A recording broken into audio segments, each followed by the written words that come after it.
Warga Tani Link TV, bersama saya AB Aris Brengos. Saat ini saya berada di Padasuka, Kabupaten Bandung Timur, tepatnya di Desa Cimenyan. Oke, saat ini saya bersama Bro Ronald. Iya, halo Bro Ronald, salam kenal Bro, saya dari Tani Link TV. Siapa? Ini lebih cocok dari rocker nih, tatonya keren banget. Oke, kita mau ngobrol-ngobrol dengan Bu Ronald ini tentang budidaya aquascape. Apa itu aquascape?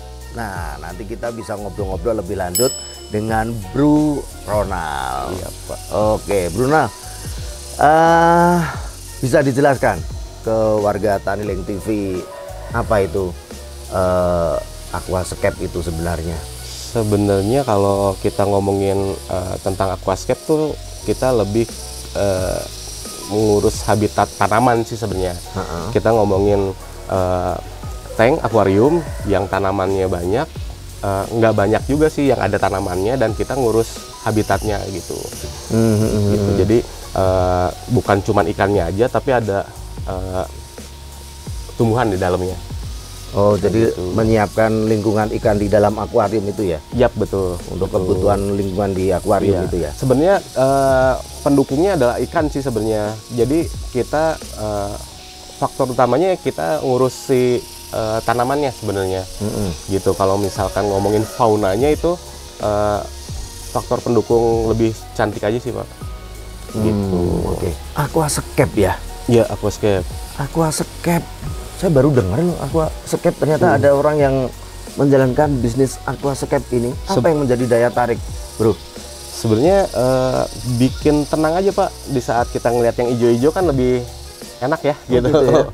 Dengar suara air, lihat tanaman yang hidup gitu, bukan tanaman yang mati ya. Maksudnya hidup di dalam akuarium ya enak aja dilihatnya gitu kan. Kayak gitu sih, Pak.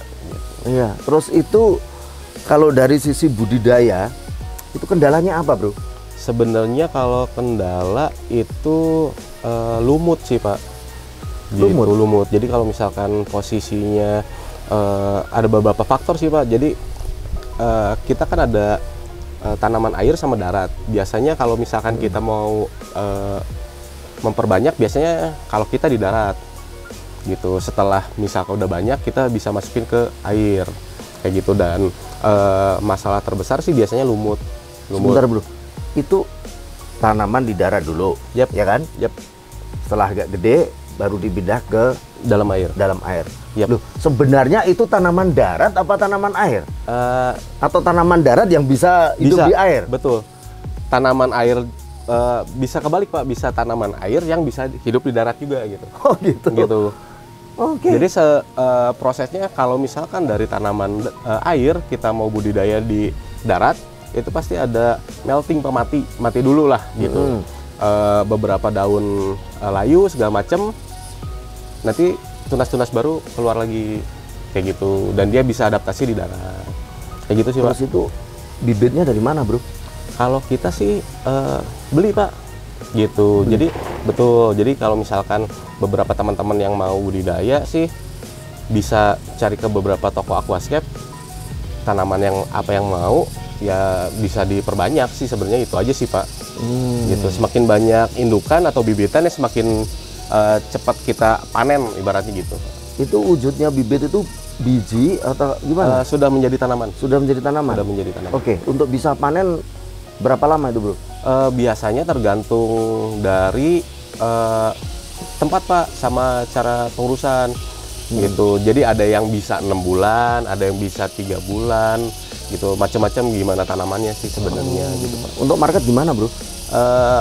Untuk market biasanya kita kalau ngomongin aquascape masih lumayan bagus sih, Pak, gitu. Mungkin bagus. pemainnya masih sedikit juga kali ya aquascape. Sebenarnya ya? pemainnya sudah banyak. Cuman kan namanya hobi, pasti ada yang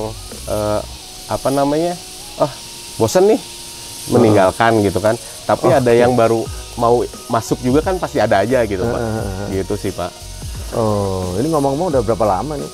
Kalau sebenarnya kalau ngomongin berapa lama kita baru mulai sebenarnya. Oh, baru mulai. Kita baru mulai sekitar 3 bulanan lah, Pak, gitu. Oh, tapi udah pernah panen cuma 3 bulan? Kita lagi banyakin indukan dulu sih, Pak. Oh, banyakin indukan dulu. Iya, betul. Oh, oke. Kalau misalnya orang mau melakukan bisnis aquascape misalnya, Ya, Pak. itu syaratnya gimana sih, Bro? Yang penting satu, ada keinginan dulu sih, Pak. Dia ingin, tekun, ya jalan sih, Pak. Karena sekarang ilmu udah bisa dapat dari mana aja sih. Gitu. Di saat kita butuh caranya budidaya ini gimana ya, kita tinggal bisa cari di internet. Gitu. Kalau mengenai bak itu kan, mengenai bak untuk nyimpen tanaman untuk hidup tanaman itu, itu bebas atau ada ukurannya harus sekian, air harus sekian gitu nggak? Kalau beberapa dari para senior sih ada yang sekitar 40 cm tingginya. Cuman nanti kita ngomongin juga dari sisi pencahayaan sih, Pak. Gitu. Itu butuh cahaya juga? Yap, karena kan butuh fotosintesis. Fotosintesis, Pak. Ya? Betul. Gitu. Jadi kalau misalkan kalau di rumah kan dikasih akuarium cahayanya lampu, Bro. dari lampu, betul. Itu bisa juga emang? Bisa juga. Oh. Gitu. Emang sudah ada settingan lampu untuk aquascape, Pak. Oh. Gitu. Ya. Jadi lumayan. Sebenarnya kalau ngomongin aquascape sih panjang banget sih, Pak, sebenarnya, karena ada satu pencahayaan, ada butuh CO2, pupuk juga gitu kan. Oh, pakai pupuk? Yap, betul, Pak. Pupuknya khusus untuk aquascape? Beberapa ada yang bisa dibikin, ada yang sudah jadi, kita tinggal beli aja gitu. Kalau dibikin pakai apa? Apa ya sama kayak pupuk tanaman itu? Betul, sama, Pak. Sebenarnya sama. Oh ya? Kalau saya sebenarnya substratnya tanah sama, karena di sini ada kandang domba ya, kita pakai kotoran domba. Gitu, kita olah dulu. Setelah matang kita bisa pakai. Makanya waktu dia di tanah apa ditabur di airnya? Kita pakai kapak. Diisi sama tanah itu. Nanti kita tinggal masukin si tanamannya. Terus direndam pakai air? Yap, gitu, Pak. Oh. Jadi kita udah per cup sih gitu. Oh, gitu. Kecuali beberapa bak-bak buat indukan ya kita satu bak pakai full gitu. Jadi nggak pakai cup kayak gitu sih, Pak. Kalau yang di sini ada berapa jenis sih, Bro? Baru 15-an lah, Pak. 15-an jenis. Sebenarnya jenisnya banyak banget, Pak. Banyak banget. Oh, terus dari 15 itu harganya rata-rata sama apa ada yang beda-beda, Pak? Beda-beda. Biasanya range-nya antara 10.000 sampai 70 lah. Per cup. Per cup. Yap. Oh, jualnya per cup. Ya, gitu. ada yang beberapa, ada yang per cup, ada yang kayak anubias, biasanya ada hitungan per daun gitu. Ya. Sama per cup pun ada macam-macam, Pak. Ada yang jual 1 cup 8 batang, ada yang 10 batang, macam-macam sih, Pak. Tapi untuk daya hidup gampang ya?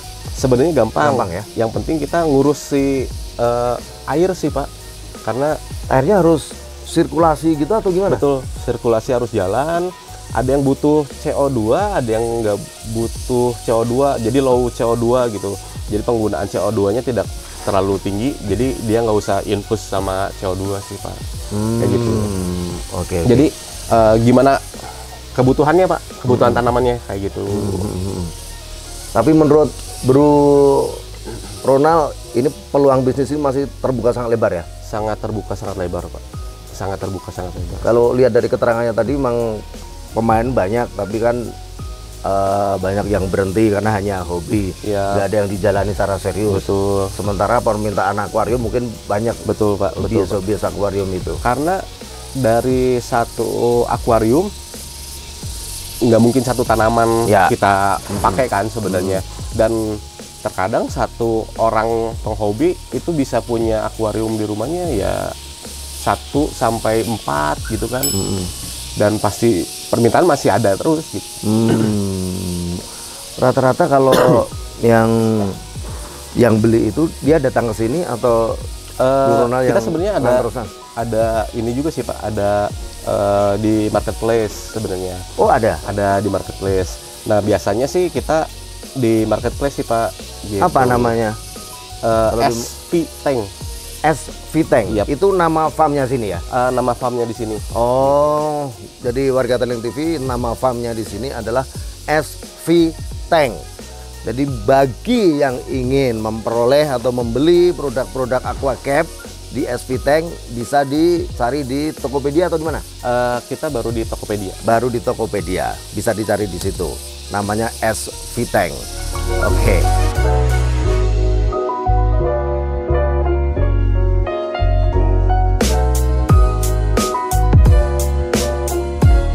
Oke, warga Tanling TV, saya bersama Bro Ronald ini sudah berada di tempat budidaya aquascape. Nah, kita akan lebih banyak menggali tentang aquascape. Dari 15 itu mana yang paling mahal, Bro? Ini ya. Wis. Dipakainya pakai batu ya? Untuk medianya ini ya?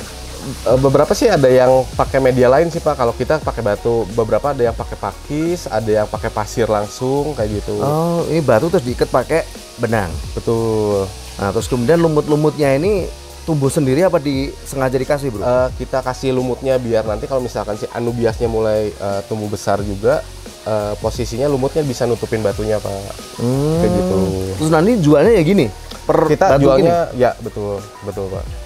Gitu. Udah sepaket sama batunya. Gitu. Oh, jadi nggak dibongkar lagi ya? Ini langsung masuk ke akuarium pengguna ya? Betul. Oh, oke. Bro, ini ngomong-ngomong tanaman lokal apa impor sini? Impor Pak. Impor? Impor. Anubias Pak. Berapa Bro kalau gini nih? Apalah? Range-nya macam-macam sih Pak. Sebenarnya range-nya macam-macam sih gitu. Range-nya macam-macam. Oke. 10.000 nggak boleh ya? Enggak sih Pak. Biasanya ada yang hitungan per daun gitu. Oh gitu. Betul. Ada yang beberapa hitungannya per daun sama seberapa lebatnya sih Pak. Biasanya kayak gitu. Ini sampai seberapa sih gedenya? Kalau anubias ada yang mininya, ada yang gedenya juga Pak. Kalau yang ini gitu. Yang mininya gitu. Nanti posisinya daunnya lebih banyak. Cuman dia nggak akan ngebesarin. Ada anubias juga yang agak besar gitu, ada juga. Cuman yang ini yang mininya. Gitu. Oh, okay. Banyak banget sih Pak kalau misalkan ngomongin si anubias, si jenis-jenisnya. Oke, sip. Oke, sekarang kita akan lihat kolam-kolamnya ya. Ini memang harus pakai apa siram? Siramnya gitu Bro? Siram sih biasanya tergantung Pak. Biasanya kita sehari 3 kali. Pagi, siang, sama sekitar jam 2-an lah, karena biasanya jam 2-an masih agak panas kan gitu. Kalau di daerah sini sih aman gitu, kecuali kalau misalkan mulai kemarau kita bisa lebih sering disiram sih Pak gitu, karena lebih ngejaga kelembapan sih Pak. Kayak gitu. Dan ini memang harus pakai greenhouse gini ya? Ya, kita pakai paranet sih bagian atasnya ya? Betul. Si dalamnya pakai plastik UV sih Pak. Untuk fotosintesis. Betul. Sinar mataharinya jadi nggak langsung kena langsung ke tanamannya sih Pak. Oke, terus ini ada lampu juga. Apa kalau malam wajib disinar pakai lampu? Sebenarnya enggak sih Pak. Kalau misalkan lampu, kalau kita lagi ada kegiatan malam mau beres-beres segala macam, kita cuma nyalain gitu lampu. aja. Iya, gitu Pak. Oke, Bro. Sebenarnya tanaman ini fungsinya untuk di akuarium itu selain keindahan apa sih? Dia ngasilin oksigen sih Pak. Gitu. Oh, menghasil oksigen juga betul. di akuarium ya. Betul, buat habitat buat faunanya gitu. Karena dia ngambil CO2, karbon dioksida, ngasilin oksigen kan. Gitu. Dan oksigen bagusnya buat ya hewannya gitu. Dan tentunya biar ikannya nggak bosen ya. Iya Pak, bisa kesana Cuma kesini ya. kaca aja ya, nggak ada hijau-hijaunya ya. Oke. Bagus. Bro, kalau misalnya ini kan baru 3 bulan ini. Yap. Ya, baru 3 bulan. Terus dari 3 bulan itu dari indukan itu gimana perkembangannya? Sampai segini itu pertumbuhannya gimana tuh? Kalau misalkan kita karena kita fokus buat memperbanyak indukan dulu kan Pak. Jadi selama 3 bulan ini bisa 2-3 kali, lebih sih kayaknya, lebih dari 3 kali lipat dari indukan sih Pak sebenarnya. Gitu. Oh, gitu ya. Jadi kalau misalkan teman-teman lebih punya banyak bibitan dan akhirnya punya banyak indukan, ya bisa enak sih panennya gitu Pak. Bisa lebih enak panennya. Kayak gitu, karena kita punya indukan banyak, ya bisa panennya lebih seger Pak. Tapi kalau saya lihat ini sudah saatnya panen kayaknya, yang ini ya sudah bisa dijual ini ya. Sebenarnya udah bisa dijual Pak sebenarnya. Cuman beberapa sih ada yang udah siap jual. Cuman ya kita masih tetap mikirin indukan sih. Indukan dulu ya, memperbanyak indukan dulu. gitu. Oke. Warga Tanling TV, ini ngobrol-ngobrol santai kita dengan Bro Ronald di apa tadi farmnya namanya? SV Tank. SV Tank. Dan ini bisa menjadi inspirasi bagi warga Tanling TV untuk memulai bisnis atau belajar mengenai aquascape. Jangan lupa like, subscribe, dan komen di channel kami di Tanling TV supaya warga Tanling TV dan teman-teman semua bisa selalu mendapatkan informasi dari Tanling TV. Oke, dan salam Tanling TV, bisnis agri tidak pernah mati.